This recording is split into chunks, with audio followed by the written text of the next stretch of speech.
Itu tadi juga sempat mention kan sebenarnya gini, masalah kita tuh harusnya 30% menyisihkan untuk kalau kita. duitnya lagi Kalau itu kayak patokan umum. nah, kalau misalnya buat masyarakat luas lainnya kan misalnya kalau 30% banyak yang juga terlalu besar. Kalau penghasilannya mungkin penghasilannya pas-pasan juga iya, ya gitu. apalagi kalau misalnya kayak yang baru saja bekerja, ya kan mungkin belum terlalu banyak penghasilannya. Sementara kebutuhannya juga banyak, ya kan mulai mungkin Baru bekerja udah punya anak tuh gimana? Nah, tuh gimana? Jadi sebaiknya gimana?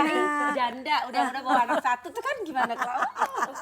Nah itu gimana tuh? Itu bener banget. Ya Jadi kan? sikapi uangmu dengan bijak itu, jadi itu kayak membangun budaya financial habit. Jadi berapapun uangmu, meskipun uangnya itu lebih sedikit dibandingin kebutuhan pengeluaran, selalu diupayain ada yang disisihin. Cuma 50.000 aja dalam sebulan gitu. Jadi udah punya kebiasaan, wah kalau nggak sampai sempat nyisihin kayak ada guilty feeling. Jadi yang penting emang dibangun kebiasaannya dulu. Dari yang kecil sedikit, tapi kan lama-lama akhirnya oh iya ternyata udah mendapatkan bentuk benefit. sistem dengan sendirinya tuh Iya, kalau benar, nggak benar. dimulai-mulai ya. Iya.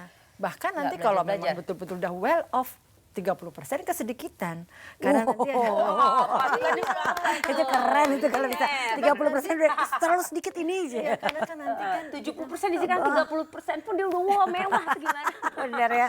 sebab kan dari uang itu bisa menghasilkan uang lagi. Nah, kan itu kan iya, benar benar. gitu. Jadi Iya, iya. jadi Benar-benar. Uang kita bekerja dibutuhkan untuk kita modal. jadinya Jadi ya, Bu, uangnya ya. bekerja. Iya. Jadi ada yang Iya, untuk iya. saving, ada untuk proteksi, ada investasi. Iya. Nah, investasi ini diharapkan dialah ini jarang ada orang yang miliarder tanpa bantuan yang money mix money ini. Nah, Jadi itu dia. benar. Nah, tapi itu mulainya kan dari disisihkan. Dari sedini untuk mungkin. sebagai modal. Nah, Wulan sendiri sejak kapan nih menyadari pentingnya investasi dan juga proteksi yang udah mulai dari kapan? Gitu, Iya mulai itu dari menyisihkan? belajar dari pengalaman kan tadinya awalnya kan itu ya.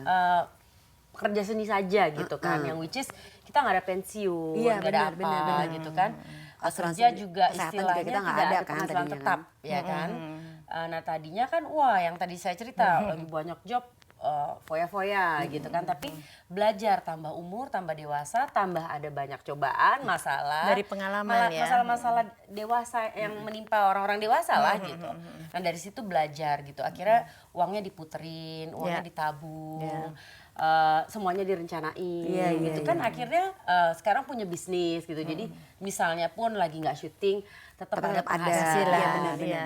Lagi syuting, ya ini juga misalnya udah stabil. Jadi ada double penghasilan. Iya, gitu. Nanti puterin lagi gitu. Jadi ya itu tadi semua belajar dari pengalaman sih gitu. Tapi kan Bu, mungkin Wulan dulu kali, ada nggak sih sempat ada kekhawatiran tentang lembaga keuangan itu sendiri gitu? Tempat kita mempercayakan mempercayakan ke pengelolaan keuangan Iya, kita. jadi emang mesti begini dalam kita memilih, misalnya kita mau pilih manajer investasi, kalau udah untuk milih-milih produk-produk yang lebih kayak mau reksadana atau mau beli saham gitu ya, kan kita bingung nih mana sih yang bisa dipercaya, jangan-jangan karena uang bisa hilang kan kalau udah masalah investasi ya, beda kalau even ke bank aja kan. Tapi sekarang ada lembaga penjamin simpanan sampai jumlah tertentu. Tapi kalau udah investasi kan kita mesti hati-hati kan, kita ingin mendapatkan imbal hasil yang tinggi. Jadi tuh ada kayak apa ya pedomannya nih. Kita gimana caranya milih? Pertama yang perlu kita perhatikan ada nggak izinnya. Gitu. Jadi kayak SIUP apa itu tuh belum tentu itu dia memiliki izin untuk melakukan usaha investasi. Oh iya itu yang harus Nah hati-hati itu yang ya. mesti hati-hati karena kadang-kadang kita Tapi kalau tertarik. big company pasti udah punya dong automatically. Meski big company Iya, kalau iya, dia ada So juga we have to ternyata ask yang- for it gitu ya. Iya itu kalau misalnya berkilah dia ini ada ini nggak belum yakin, kita sekarang menyediakan layanan, jadi ada telepon yang bisa ditelepon, cek. Jadi ini nama perusahaan ini sebenarnya ada izin nggak sih dari regulator, itu bisa dicek sekarang. Oke. Putih itu kita jadi pengen tahu deh, ini sebenarnya sedikit tips nih buat kita berdua nih ya. Cara menyikapi menyikapi keuangan dengan bijak tuh sebaiknya kita gimana sih Yang supaya kita singkat, bisa padat, mengelola tepat. dengan baik. Iya.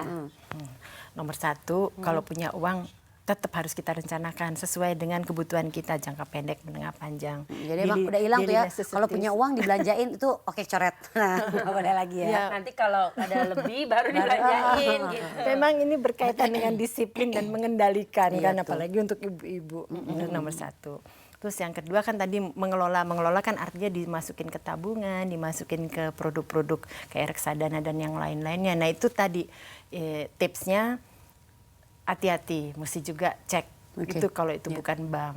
Apakah MI ini manajer investasi itu punya izin atau enggak? Apalagi kalau imbal hasilnya besar-besar gitu. Nah kalau ini tertib kita jalanin dengan sendirinya kita lebih well off dibandingkan kalau kadang-kadang lepas kendali dan sering. Itu intinya itu aja. Terapi dan teratur ya. Untuk ibu-ibu itu akan ditiru oleh anak-anak kita. Itu dia. Itu yang kita mau sebenarnya ya. Benar. Dia pasti akan look up to the mother. Makanya ada istilah menteri keuangan kita di rumah kan. Kita lah yang mengurus semuanya ya. Ya udah daripada pusing-pusing. Bu, aku mau lihat lagi dong videonya, Bu. Ini menarik sekali loh. Ini emang bener nih aku mesti kasih lihat ke anakku. Anak-anak juga pasti tertarik. Ini bisa dilihat mudah ya di YouTube gitu ya.